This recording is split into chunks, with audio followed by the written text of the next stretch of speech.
Пролитая на сиденье вода? Почему эти двери открываются так широко? И закроются ли багажники, если подголовники подняты так высоко?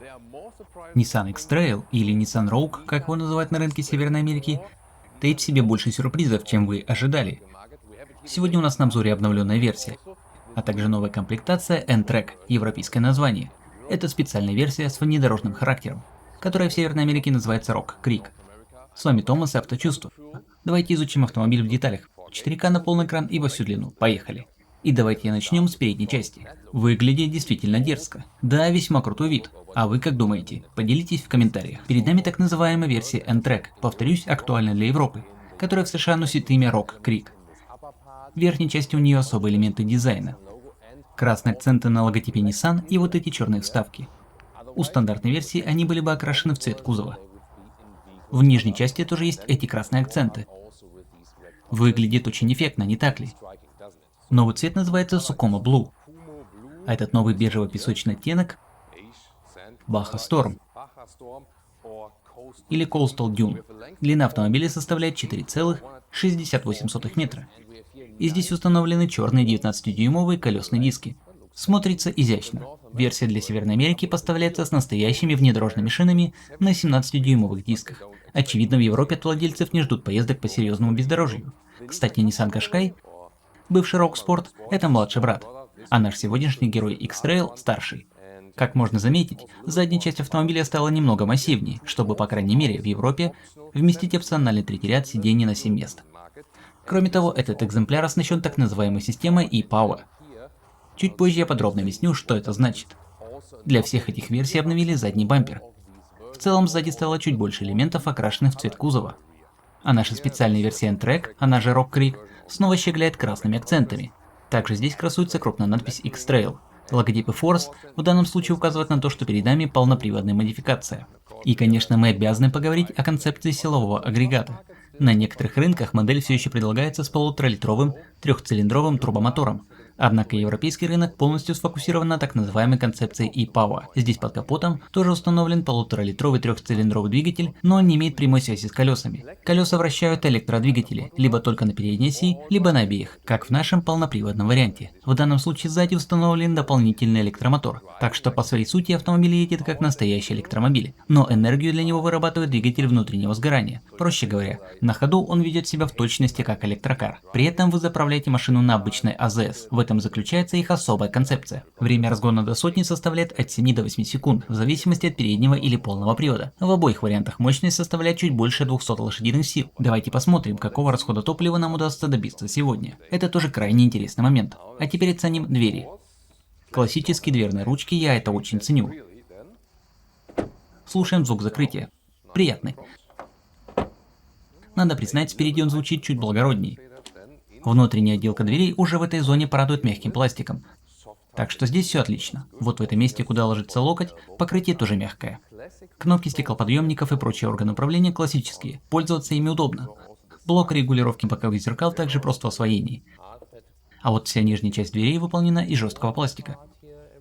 Примечательно, что данный автомобиль оснащен ламинированными стеклами. Спереди установлены акустические двойные стекла, и это действительно здорово. А здесь мы видим обновленное рулевое колесо. Это часть нового интерьера. И перед нами особые сиденья, обтянутые материалом Cell Close, с приятной текстурой. На ощупь они тоже очень мягкие. Это высококачественная искусственная кожа. Но в спецверсии N-Track Rock Creek есть одна уникальная особенность. Собственно, посмотрите на это. Эти сиденья можно мыть. Вода с них просто скатывается каплями. После этого вы можете без труда их протереть, и готово. Да, такой функционал отлично подойдет для поездок с собаками, детьми, для активного отдыха, перевозки туристического снаряжения или преодоления грязи на бездорожье. Если вам нужен максимально дышащий вариант, вы можете остановиться на базовой комплектации. Просто выберите сиденье с тканевой обивкой. Нам еще предстоит проверить, насколько хорошо дышат эти кресла, но Nissan заявляет, что данный материал также обладает наилучшей долговечностью среди всех доступных вариантов отделки. Кроме того, существует и базовая искусственная кожа, не Cell Close, а обычная эко-кожа. Натуральную кожу они все еще предлагают, но исключительно в качестве опции. Впрочем, выбор альтернативных материалов настолько широк, что в ней больше нет особой необходимости. И да, этот акцент на внедорожные качества определенно интересная идея. Что касается генерального комфорта, общий же комфорт на высоте. Посадка здесь вертикальная, высокая, для регулировки сидений по высоте предусмотрены механические органы управления. Добро пожаловать в кокпит. Прямо перед нами передняя панель с отделкой из мягкого пластика. Использованные здесь материалы действительно приятны на ощупь. Пожалуй, в районе центральной консоли пластик мог бы быть чуть помягче. Вот эта часть выполнена из жесткой пластмассы. Декоративный элемент по центру, возможно, выглядит не самым дорогим образом, но в целом смотрится вполне прилично. На нем остаются жирные отпечатки пальцев, хотя это и не глянцевый черный лак. Зато вокруг площадки для беспроводной зарядки, например, сделана приятная подсветка. Да и руль выглядит здорово. Скоро я покажу вам его более детально. Что мне действительно нравится в этом автомобиле, так это отсутствие пафоса. У него простой и понятный интерфейс управления. Сейчас я покажу, что имею в виду. А теперь перейдем к кокпиту и взглянем на интерьер с места водителя. Здесь очень много интересного. Прежде всего, изменился материал отделки рулевого колеса. Под ним теперь скрывается мягкая подложка. Это новая, высококачественная искусственная кожа, которая на ощупь кажется еще мягче, чем прежде. Отличный материал, да и само ощущение качества на высоте. С внутренней стороны руля красуется контрастная красная прострочка. При этом здесь сохранены физические органы управления. Справа расположены настоящие кнопки управления круиз-контролем, а слева клавиши регулировки громкости. И что крайне важно, при однократном нажатии вот этой кнопки на экране открывается меню. Затем, нажимая вот сюда, подтверждая выбор, и все эти раздражающие звуковые сигналы, включая обязательные для ES предупреждения превышения скорости, полностью деактивируются. В остальном перед нами цифровые приборы. Вы можете листать меню, анимация работает весьма шустро. Кроме того, прямо сюда можно вывести карту Google Maps. По центру же установлен обновленный горизонтальный экран диагональю 12,3 дюйма с нативной поддержкой карт Google и встроенными сервисами Google. По сути, вы можете общаться с автомобилем через голосового ассистента Google. Но в то же время система по-прежнему поддерживает и Apple CarPlay. Интеграция выполнена отлично и работает очень шустро. В остальном, в мультимедийной системе доступны базовые функции. Чаще всего вы будете использовать либо дублирование экрана смартфона, либо встроенные сервисы Google. Здесь все еще есть физические горячие клавиши, например, для регулировки яркости, а также аналоговая шайба громкости. А вот моя любимая фишка. Физические поворотные переключатели климат-контроля. Ими очень легко пользоваться прямо во время движения. И что еще круче, вы можете отдельно управлять климатом в задней части салона. Это ведь здорово, правда? Ну, знаете, когда нужно сделать чуть прохладнее или теплее для детей сзади. Для подогрева руля и сидений предусмотрены отдельные физические кнопки. За это я и обожаю данный автомобиль, он лишен пафоса, им легко и просто управлять. Чуть ниже, в нижней секции, можно подключить смартфон через разъемы USB-C для зарядки. Под ними расположена площадка для беспроводной зарядки, но у нее нет вентиляции, так что я лично предпочел бы проводной способ. А вот здесь находится кнопка EV, которая активирует приоритет электрического режима, и клавиша E-Pedal для более интенсивного рекуперативного торможения. Впрочем, для усиления рекуперации можно также просто подтянуть селектор трансмиссии назад, переведя его в режим B. Подстаканники имеют адаптивную конструкцию с двумя прижимными лапками, вот так. Далее расположен селектор режимов движения с профилями Эко, Спорт, а также внедорожным режимом Off-Road. Материал подлокотника здесь относительно мягкий на ощупь, мог бы быть и чуть помягче. Зато у бокса классная двухстворчатая крышка, а под ней скрывается приличное количество свободного пространства. Также важно знать, вы все еще можете впустить в салон свежий воздух через панорамную крышу, это отличная опция. А когда на улице становится по-настоящему жарко, можно закрыть солнцезащитную шторку. И да, я рад, что для управления ею здесь тоже предусмотрены настоящие физические кнопки. О, и кстати, при моем росте 1,89 м у меня все еще остается запас пространства над головой. Теперь перейдем на задний ряд. Отличие здесь в том, что в отделке дверей использован жесткий пластик. Впрочем, в данном сегменте вряд ли стоит ожидать чего-то большего. Кроме того, акустическое остекление доступно только спереди, сзади его нет. Но я считаю, что это вполне приемлемо. Запас пространства по высоте при росте 1,89 м по-прежнему хороший. Что действительно радует, так это достаточное количество места для ног. Вот столько пространства остается, даже если переднее кресло сдвинуто назад до упора. К тому же задний диван предлагает отличные возможности трансформации, только взгляните на это. Когда я сдвигаю его вперед, посмотрите, какая разница. И ведь я еще даже не дошел до крайнего положения. Таким образом, вы можете существенно увеличить длину багажного отсека, или же сдвинуть диван назад для максимального комфорта в ногах. На обоих крайних сиденьях предусмотрены крепления Isofix, а сама отделка выполнена из точно такого же материала, что и спереди. И да, поскольку сидишь здесь относительно высоко, это наверняка понравится детям. Но как видите, взрослым тут тоже вполне комфортно. Эту центральную консоль, к слову, можно сложить отдельно, получив прямой доступ в багажник. В нее же интегрированы подстаканники. Кому-то такое решение нравится, а кому-то нет. Ведь когда подстаканники откинуты, образуется сквозной проем прямо в грузовой отсек. Вот так. И не забывайте, вы также можете регулировать угол наклонки спинки заднего дивана, сделать ее более вертикальной или наоборот, откинуть назад для отдыха. Сзади также установлен нижний блок управления с отдельной зоной климат-контроля и подогревом задних сидений, работает при включенном зажигании, а также два разъема USB-C. Но есть здесь и еще кое-что действительно классное. Посмотрите на это. Задние двери открываются буквально на 90 градусов. Для установки детских автокресел или чтобы помочь пожилым людям легко сесть в машину и выйти из нее, это просто великолепная фишка. Теперь перейдем к багажнику. Его объем составляет 485 литров для 7-местной версии и 575 литров для 5-местной. Сейчас я покажу, как это выглядит. Любопытно, что здесь используется светлая шторка багажника. Такое встретишь нечасто. Вы можете поднять первую половину фальшпола и посмотрите, о какой детали тут позаботились. Обожаю подобные мелочи.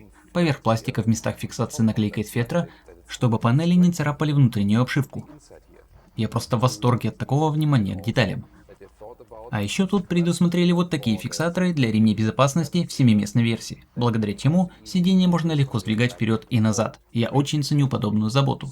К слову, в Северной Америке 7-местный вариант можно получить только в виде подзаряжаемого гибрида на базе Mitsubishi Outlander, а это по сути совершенно другой автомобиль. Сам же Rogue поставляется исключительно в 5-местном исполнении. В Европе же, как в нашем случае, третий ряд сидений предлагается в качестве опции. Но давайте взглянем на замеры. Ширина багажника составляет около 1 метра. Стандартная длина грузового отсека 90 сантиметров. Спереди пространство чуть больше, но лишь незначительно. Вот такая здесь ситуация. Мы поднимем третий ряд сидений через минуту, но сначала я хочу показать вам кое-что еще.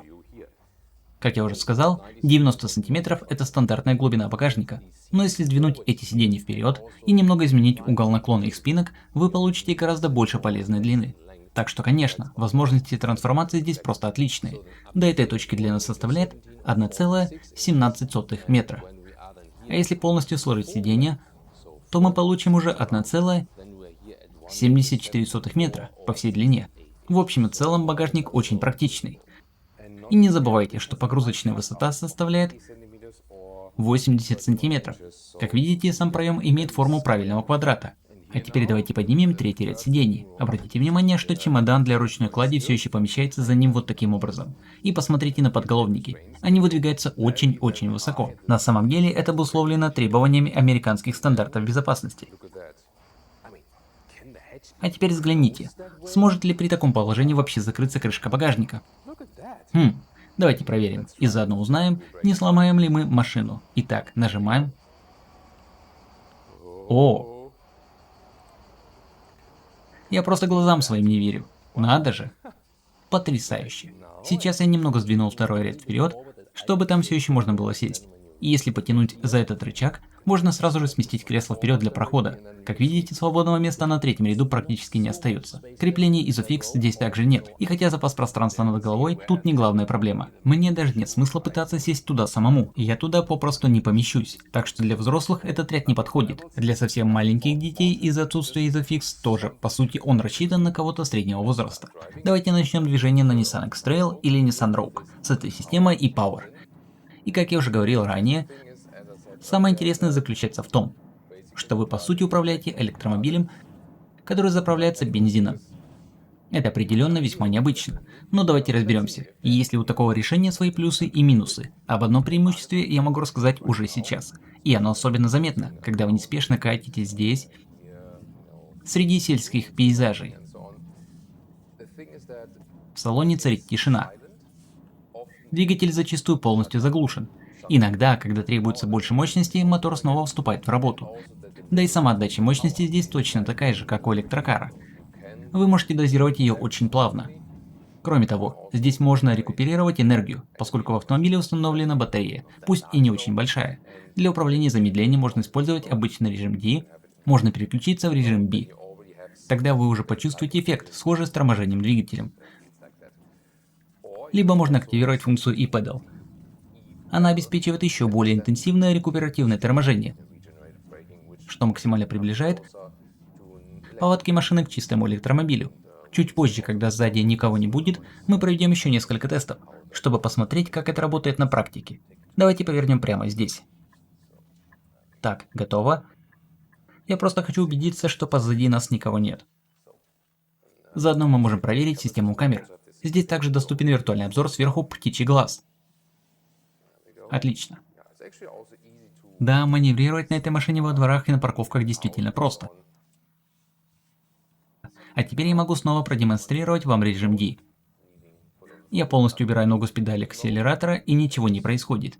В режиме B активируется рекуперативное торможение и происходит мягкое замедление. Затем в какой-то момент автомобиль просто продолжает катиться с определенной постоянной скоростью. А теперь давайте сравним это с режимом E-Pedal. Я убираю ногу с педали акселератора.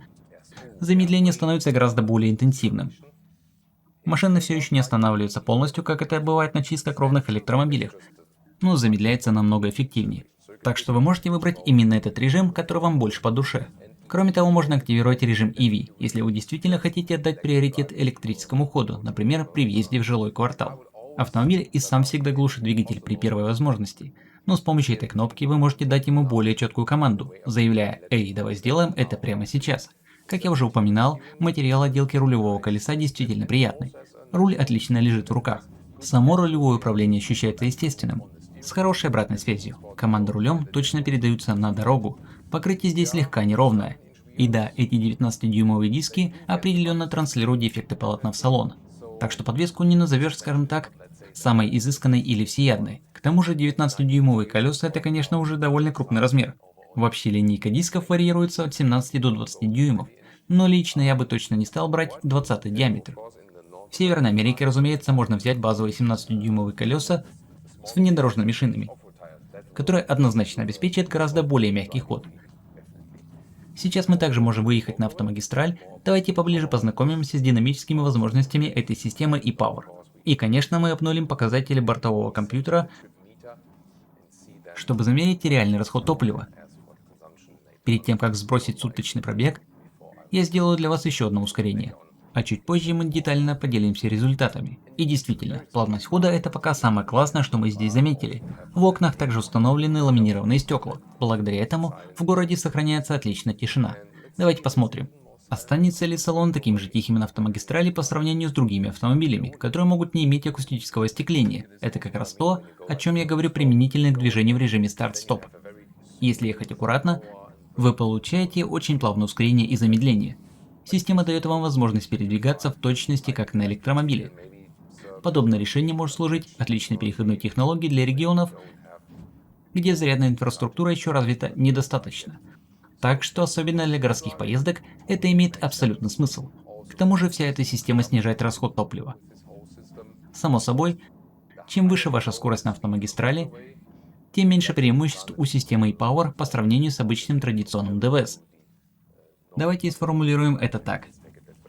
Но в целом автомобиль оставляет очень приятное впечатление от вождения. По сравнению с Nissan Qashqai вы особо и не чувствуете, что X-Trail крупнее. Конечно, в общем и целом они очень похожи. И на ходу он по-прежнему воспринимается как компактный кроссовер. Определенно. Да, пожалуй, стоит отметить один момент. Возможно, вы заметили его, когда мы ускорялись на подъеме. Двигатель внутреннего сгорания запустился после того, как был полностью заглушен. А вон там едет старое поколение Qashqai. Мне нужно повернуть налево, а он, кажется, хочет направо. Сейчас разберемся. Так, не могу понять, откуда этот посторонний звук. Не здесь? А, вот нашел. Это ключ лежал сверху и гремел. Ну вот и все. Теперь избавимся от этого шума. Ключ просто болтался вот в этой нише. Да уж, порой вещи прячутся где-то в нишах, а потом гремят на первой же кочке. Я бы сказал, что подвеске не помешало бы чуть больше плавности хода. Наверное, пока это единственное, чего мне хотелось бы пожелать. Сами сиденья обеспечивают хорошую боковую поддержку и вполне комфортны. Для регионов с очень жарким климатом я бы все же порекомендовал выбрать тканевую обивку. Если только вам действительно не нужны эти моющиеся кресла из-за домашних животных, детей, или если вы часто перевозите туристическое снаряжение, занимаетесь серфингом и тому подобным. В таких случаях они, конечно, будут мега полезны. А еще приятно удивляет, как автомобиль ведет себя на этом круговом перекрестке. Управлять им действительно в удовольствие. Правда, время от времени со стороны подвески доносятся глухие шлепки и глухой стук, когда проезжаешь глубокие выбоины. А теперь давайте выйдем на автомагистраль. Здесь мы можем совершить первый разгон. Посмотрим. Мы также можем переключиться в режим спорт. Готово. Разгон с 50 до 100 км в час. Поехали.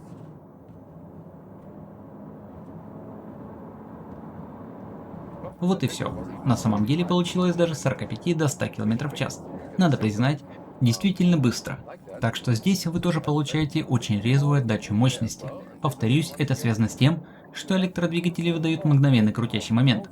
И на автомагистрали это очень-очень выручает. И я могу отметить, о да, в салоне действительно тихо. Так что ламинированные стекла определенно делают свое дело. Мы можем вернуться в стандартный режим движения. И когда дорожное покрытие ровное, к подвеске тоже нет никаких вопросов. Недостатки заметны действительно только на глубоких выбоинах. И да, автомобиль сильно выигрывает от наличия ламинированных стекол. Далеко не каждая машина в этом сегменте может ими похвастаться. Это отличная опция, которая выделяет его на фоне конкурентов. Да, возможно, сейчас вам это даже видно на камере. На поперечных стыках подвеска начинает работать жестковато. Кстати, одна из наших камер уже отключилась из-за перегрева. На улице сегодня очень жарко. Так вот, проезд поперечных неровностей отдается в салоне несколько неприятным ощущением. И этот глухой стук тоже появляется именно на стыках или выбоинах. Проблема с подвеской вовсе не означает, что она какая-то ужасная. Я просто отмечаю то, что можно было бы улучшить. И то, что уже сделано хорошо. Продолжая движение по автомагистрали, могу сказать, что за рулем чувствуешь себя в безопасности. Опять же, как я и говорил, здесь очень удачные настройки рулевого управления. А теперь выполнен перестроение. Машина не теряет стабильности и ведет себя очень собрано. Мы едем со скоростью 100 км в час. Это типичный скоростной лимит для магистралей во многих странах. Конечно, для Германии это не особо быстро, но сегодня мы в Испании, недалеко от Барселоны. А что у нас по электронным ассистентам? Система ProPilot Assist. С этим недавним фейслифтингом они также обновили комплексы помощи водителю. И как можете заметить, система активного рулевого управления теперь работает плавнее, чем раньше. Это приятно и действительно здорово. Электроника больше не делает слишком резких, хаотичных подруливаний. Система уверенно удерживает нас прямо по центру полосы и, само собой, она автоматически снижает скорость, если впереди идущий автомобиль движется медленнее. Очень удобно. Также у нас есть система мониторинга слепых зон с обеих сторон. Эти треугольные индикаторы в зеркалах заранее предупреждают о приближении других машин. Так что должен признать, X-Trail, он же Rogue, действительно держит марку. Да, он не позиционируется как самый эпатажный или эффектный автомобиль, но мы увидели множество продуманных деталей. Фетровые накладки в местах фиксации шторки багажника, распахивающиеся на 90 градусов двери и практичные сиденья для любителей активного отдыха, при этом доступны тканевые кресла, если вам нужен более дышащий материал. Здесь есть физический блок климат-контроля, обновленные электронные ассистенты, приятная как кожа на руле и еще больше вариантов отделки без использования материалов животного происхождения. Они действительно досконально продумали мелочи. И это при том, что вы наверняка знаете, сейчас Nissan как автопроизводитель переживает не самые простые времена. Но если взглянуть конкретно на этот автомобиль, он хорош абсолютно по всем статьям. Единственное, чего бы мне хотелось, это чуть более мягкой подвески. Пожалуй, это единственная реальная претензия, которую я могу ему предъявить. Но теперь мы можем разогнаться и до 120 км в час. Давайте оценим уровень шума, пока мы еще едем 100 км в час. Прибавим газу. О да, я заметил, что если вы хотите управлять машиной полностью самостоятельно, систему ProPilot Assist нужно отключать принудительно.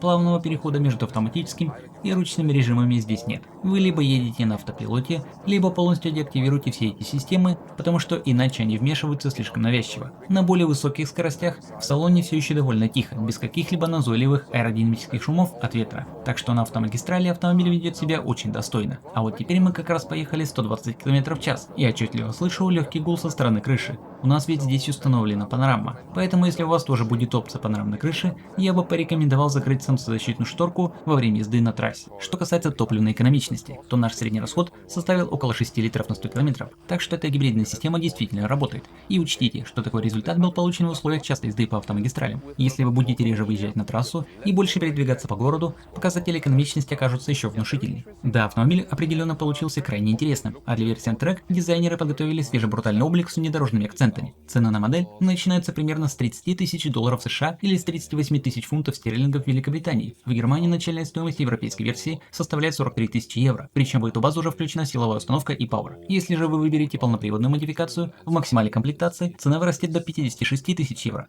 Напишите в комментариях, что вы думаете об обновленном Nissan X-Trail, и возможно вам также стоит присмотреться к Qashqai. К слову, AJ недавно как раз выпускал сравнительный обзор X-Trail против Qashqai. Для американского рынка это было бы сравнением большого Rogue против компактного Rogue Sport, который там продавался. Тоже очень любопытное видео.